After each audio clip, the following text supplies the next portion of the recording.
স্বর্ণ বা হীরের চেয়েও দামি গন্ডারের শিং।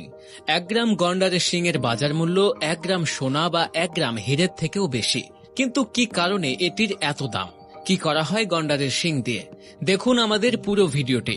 গন্ডারের শিং দামি হওয়ার কারণ এশিয়ার বাজারে এর বিশাল চাহিদা, যার পেছনে রয়েছে এই অঞ্চলের অনেক মানুষের বিভিন্ন ধারণা। এশিয়ার কিছু দেশের মানুষ বিশ্বাস করে এই প্রাণীর শিংয়ের গোড়া জ্বর সারাতে সাহায্য করে। শুধু তাই নয়, যৌবন ধরে রাখতে এবং ক্যান্সার নিরাময়ে নাকি এই গোড়া ব্যবহার করা হয়। মূলত এই সব ধারণার কারণে গন্ডারের শিংয়ের এত চাহিদা। এক রিপোর্ট অনুসারে এশিয়ার বাজারে গন্ডারের একটা শিং থেকে $2.5 লক্ষ মার্কিন ডলার আয় করা সম্ভব। এজন্য সংশ্লিষ্টরা বলছেন এই মুহূর্তে গন্ডারের শিং সব থেকে মূল্যবান, দামি সোনা, হীরা বা প্লাটিনামের থেকেও দামি। বর্তমানে দক্ষিণ আফ্রিকায় রয়েছে বিশ্বের সব থেকে বেশি বা সর্বাধিক সংখ্যক গন্ডার। এই প্রাণীর শিংয়ের সন্ধানে শিকারীরা যান মূলত প্রতিবেশী দেশ মোজাম্বিক থেকে। প্রাণীটির প্রাণ নিয়ে তাদের শিং নিয়ে নেওয়া হয়। এই শিং দিয়ে বছরে হয় $1,900 কোটি আন্তর্জাতিক ব্যবসা। আর তাই শিকারীরা হয় গন্ডারের প্রাণ নিয়ে তার শিং উপড়ে নেয় অথবা শিং নিয়ে গন্ডারকে আহত অবস্থায় জঙ্গলে ফেলে রেখে যায়। মোজাম্বিক ছাড়াও দক্ষিণ আফ্রিকার বিভিন্ন এলাকায় শিকারীরা ছড়িয়ে আছে।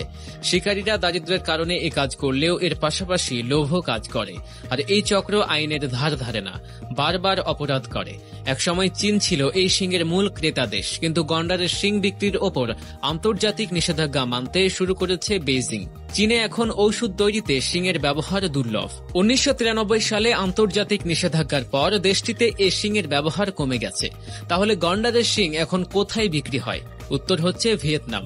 দেশটিতে এই প্রাণীর শিংয়ের গুঁড়ো ব্যবহার করা হয় জ্বরের ঔষধ হিসেবে। তবে গন্ডারের শিংয়ের ব্যবহার বিজ্ঞানসম্মত নয়, কিন্তু যুগ যুগ ধরে প্রচলিত এসব ওষুধের চাহিদা এখনো কমছে না, তাই বাড়ছে গন্ডারের শিংয়ের চাহিদা। চলছে শিকারীদের উৎপাত। এভাবে চলতে থাকলে একসময় পৃথিবীর বুক থেকে গন্ডার হারিয়ে যেতে পারে। এই শঙ্কা উড়িয়ে দেওয়া যায় না। 20 শতকের শুরুতে পৃথিবীতে অন্তত 5 লক্ষ গন্ডার ছিল, কিন্তু পরিসংখ্যান বলছে এখন 30,000 গন্ডারও অবশিষ্ট নেই পৃথিবীতে। গবেষকেরা জানাচ্ছেন দীর্ঘদিন ধরেই শিংয়ের জন্য গন্ডার শিকার করছে মানুষ। মজার ব্যাপার হচ্ছে বাংলাদেশের পার্বত্য এলাকায় একসময় পাওয়া যেত গন্ডার।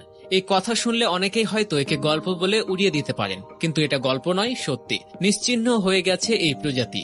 এদিকে গত 1 শতকে অনেকটাই ছোট হয়ে গিয়েছে গন্ডারের শিং।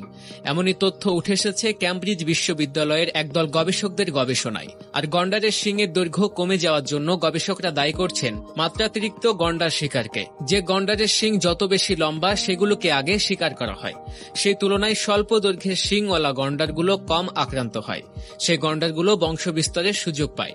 এর ফলে প্রজন্মের পর প্রজন্মে কমছে শিংয়ের দৈর্ঘ্য।